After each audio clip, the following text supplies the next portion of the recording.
I quite literally know he saved my life. Hi, dog lovers. Welcome back to Rescued by a Dog, the podcast about dogs that have actually saved their owners' lives. I'm Laura, host of the podcast as always, and today's episode is sponsored by the Etsy shop Rocks with a Story, where you can find exquisite rocks, gems, crystals, and minerals whose stories have been interpreted by the professional geologist Dr. Ali Gale. I absolutely love this store. I'm obsessed with crystals and rocks, and if you love them too, you can check them out at rockswithastory.etsy.com and use promo code ROCK10, that's all one word, capital letters, ROCK10 for 10% off your order. Now you're going to hear from Alexia, host of the wonderful podcast Mystic Dog Mama. She was having a dark night of the soul when a dog named Lucky literally showed up on her doorstep. Hi, Alexia. Hi, Laura. Thanks for talking to me about your dog today. Well, thanks for asking about my dog. He's my favorite thing to talk about. Tell me the name of the dog we're going to talk about, and what does he look like? My dog's name is Lucky, and he is a little 10-pound mini wolf. He's a little chihuahua who thinks he's a wolf. What color is he? He is white, and he's got some tan spots. And my favorite little marking that he's got are 3 little tan dots on his ear. I'm biased, but he's very cute. He's very cute. Hi, Lucky. Is Hi, it your friend cutie. Laura? It's Yeah. Laura. Tell me how you found Lucky.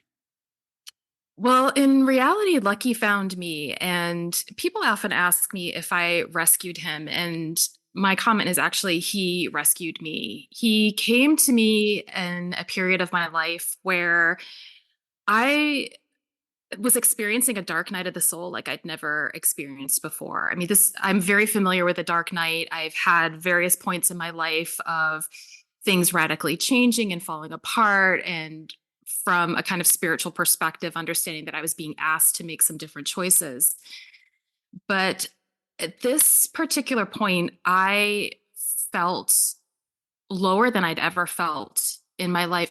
But very much I've been on the spiritual path since being very young, since being born, really. And I had tried to fit myself into a variety of different boxes, like career-wise and life-wise, and that just never worked. And I was open to the fact that that didn't work and trusting that other things would start to come up. But I had felt about 10 years prior to this that I had made the decision to go into the arts. And I felt like, perhaps sort of foolishly, like this was the final decision that I had to make. Like, oh, I finally figured it out. This is what I'm going to be doing. And I pursued a professional career in the arts and was doing really well with it. And I was invited to do my PhD. And I did that to look at the kind of work that I was doing was using participatory art and design to help individuals look at how they could engage with big complex problems like climate change. And off the back of that, primarily women were asking me to coach them as well. But in both arenas, the postdoc was a really kind of toxic environment. And I also wasn't being fulfilled in the coaching area. And I just kind of had this moment of like, oh my God, what am I doing next? I thought I'd figured it out. I thought I knew what I was doing. And all of a sudden that is just falling apart. And that sort of sent me in this spiral of just feeling like I was lost and I didn't know what I was doing with my life. And so my mom had said to me, she said, why don't you come and spend an extended Christmas break?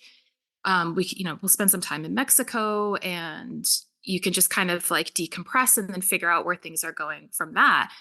And I thought, perfect. And I got here and I was still dealing with the same issues, right? It was still all around me.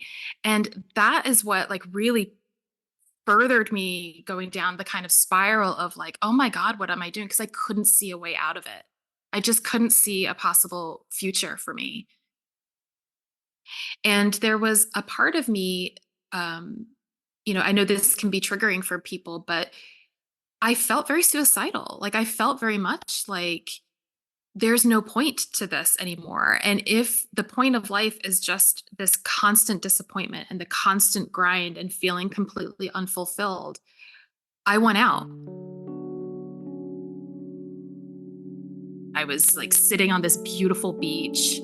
And what really frightened me was that I felt nothing. Like in a place of paradise where I should feel so excited and like, oh, this is so beautiful and relaxed, I felt just darkness. And I even was looking at the kind of spiritual path as a way of like, okay, so how, if I'm going to take that perspective, how do I do all that I have to do to ensure that I never have to come back to this place again? Because the world is awful.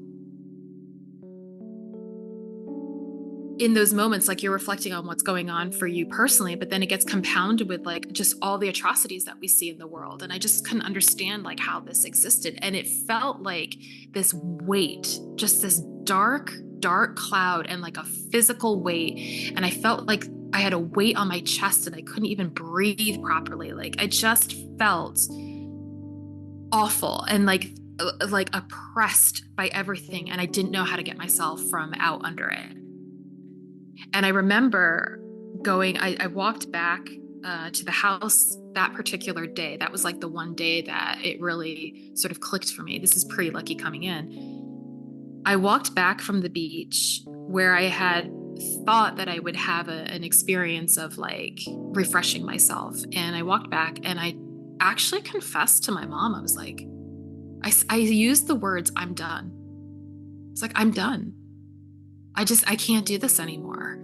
And that scared me too, that I even admitted that to my mom. You know, that it was that bad that I kind of felt like I wasn't even saying it to have her talk me out of it. I was more like informing her, like, I'm just done. And I had a really wonderful moment of connection with her because for one of the first times in my life, I was just sitting there bawling. I mean, I'm starting to cry, you know, putting myself back in that position. But I just like cried and talked to her and she just listened. She just listened. And I realized that's what I needed in that moment, was just to like get it out and for her to hear me and then just hold me. Part of the danger with depression and the dark night of the soul is like when that spark of hope is gone. And it's like nobody can talk you out of that. Nobody can show you all the great things in your life, or like you don't feel it. When you don't feel, it's like that's the scary part. I ended up going to a local curandero, which is like a healer, a folk healer, because I felt like I needed my chakras unblocking or something. Like something had to shift. And when I went to him and told him while I was there, he just kind of laughed at me and said, "You don't need your chakras unblocking. You're a bruja," what they refer to as like a witch. And what it means is really somebody that works with energy. And he said, "You need to learn to work with your energy better." And he said, "And by the way, dogs and cats are healers for you. So pay attention to any that might cross your path at this time."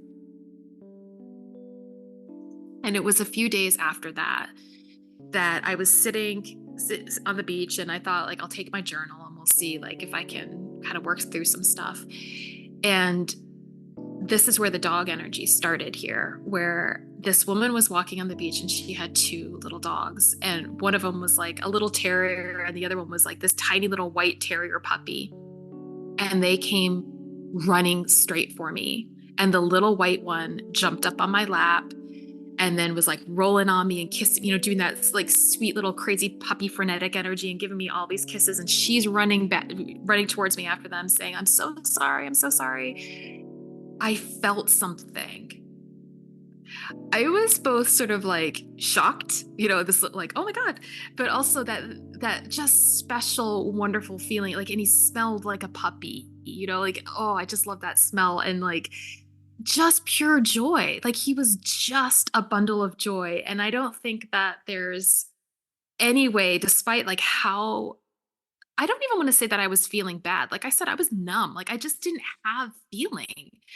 All of a sudden, something was sort of like rekindled. I was like, oh my God, he's so cute. And you just feel that heart connection. Like I felt a swelling in my heart that I hadn't felt for a very long time. But it was days after that Lucky showed up. So I actually feel like that little encounter on the beach was part of opening me up to the possibility of receiving Lucky. And this was shortly before we went into the COVID lockdowns. And it was like literally days before.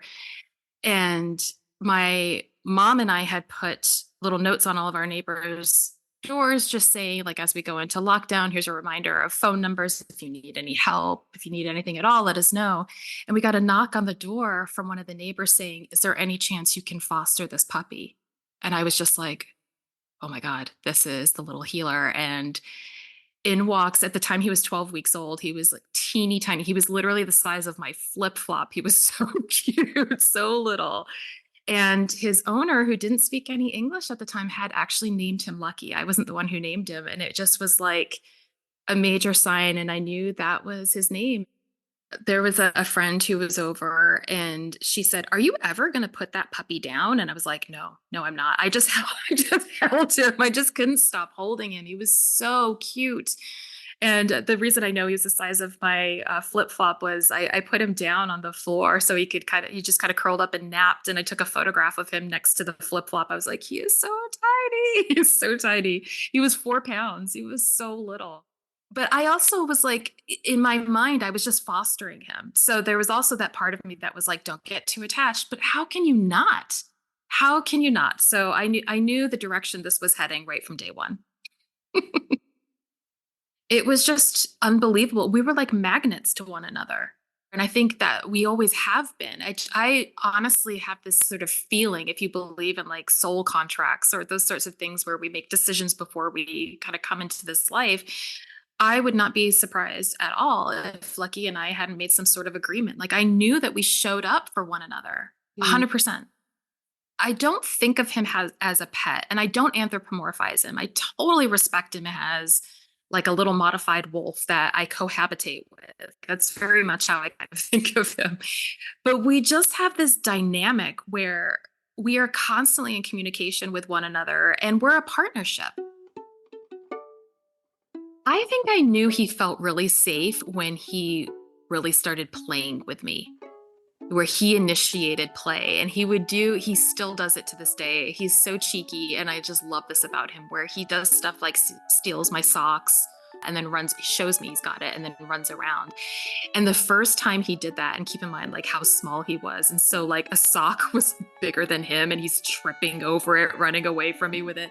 But I just knew like we'd forged this bond and that he felt comfortable enough to play and he initiated it. When I say that he saved me, it's not as though he came in and distracted me from all of that stuff. It wasn't as though I just could like kind of ignore what was going on and put all of my focus on him. When the curandero told me that, dogs were my healers, I did sort of had this vision of like, oh, it's all going to be rosy and playful and all of that. And the reality is, it's not like that having a dog. Like there are issues, and especially with a dog like Lucky, where he had various degrees of trauma and so had different needs. He required different things from me, and I wasn't necessarily prepared for that. I had to kind of figure this stuff out. But in getting to know him, in getting to know how to care for him and learning how to listen to him, it offered me this opportunity to listen to myself. And what also started to happen was that my days during lockdown, which was difficult for everybody, but my days became so filled with purpose. And with the little things, I started doing practices like, because obviously, I have more of a mystical, spiritual bent. I'm very interested in energy. And I would turn things like putting his water bowl out into a daily ritual where I would fill the water bowl and I would place it near my heart and I would just concentrate on sending loving, healing energy, like that intention of filling him with love and health and placing it down. And every little thing that I was doing with him became like this sacred moment, whether or not I realized it fully at the time. And it started to connect me back to myself and not like my personality self. I was no longer identifying with my identity as like an artist or an academic or what. It wasn't about that at all. It was connecting so much deeper in a way that I hadn't done before. I'd done it intellectually. I'd understood like about connecting to sort of like the higher self at an intellectual level, but he facilitated me doing that at a much deeper level, like truly doing it at a felt level.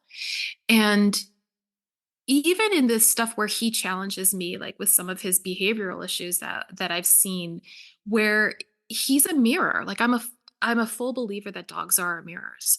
And so when something is going on with him, it's an invitation for me to look at what am I doing to either contribute to that, or what is he reflecting back to me about what's really going on within myself. And so that gift of healing has literally saved me from just not wanting to be in the world anymore, to getting up in the morning excited that this little ball of like white fur and energy and puppy kisses is right there, excited that I'm with him and excited to start the day together.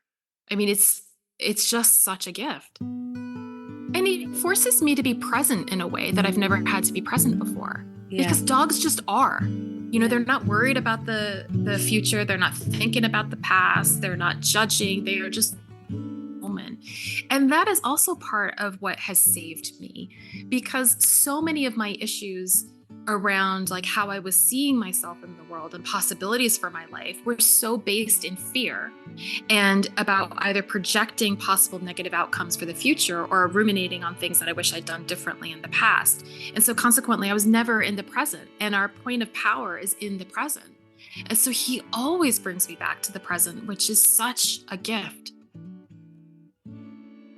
I've had conversations with an archaeologist who actually researches the ways in which humans and dogs have co-evolved, and he uses that term that it's not about we've evolved alongside one another. It's that we have intricately and intimately informed the evolution of one another. That you can't talk about the evolution of humans without looking at dogs, and vice versa. I talked about before feeling very heavy and oppressed and like this weight, and I can't even express like it's like a 180 difference, that I feel so expansive. I feel like quite literally as though my energy is like radiating from my heart just around the world. Like there isn't that kind of blockage. I feel connected to everything. And I don't mean that as at a sort of whimsical level or a trite level. I quite literally feel connected to everything. And I love that, like, one of my favorite things with Lucky is like when he and I go out on our walks, and walks can be challenging because he is still afraid. I mean, we're dealing with his emotions and behaviors around just the world generally still. He's getting better, but we're still dealing with that. And I feel like he and I are a unit. And I love that feeling. Like I tell him like, okay, we're gonna get dressed. We're gonna put your harness and your leash on. We're gonna go for a walk. And he's so excited. And as soon as we walk out the door, we are this unit, this bonded unit. And we go and we navigate the world. And I feel fearless doing that with him, you know, and I feel like he feels like that too. And we'll just go and like sit. He's kind of like an old man. He loves to like sit on benches and watch people. He's so funny. He'll stop at like every single bench. Like, and I don't know if anyone has had this experience, but you cannot make a Chihuahua walk. Like they do what they want to do. And so you just sort of have to like agree to their terms. And he'll just sit at a bench. He's like, this is what we're doing. And we just hang out and watch the world. And I was like, I can't. So I'm actually going to that same beach that I felt desperate on, that I felt awful. And I can go to that same place now and just be filled with such love and joy.